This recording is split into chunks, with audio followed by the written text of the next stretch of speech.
wag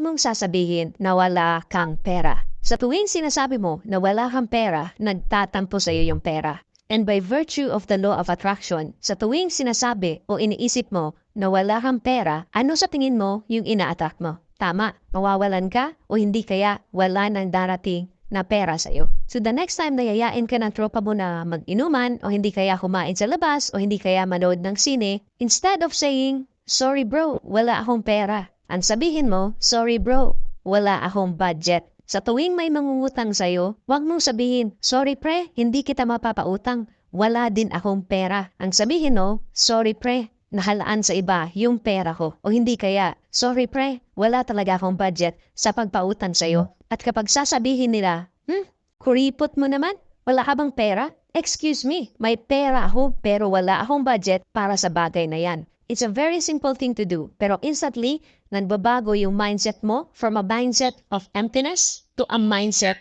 of abundance.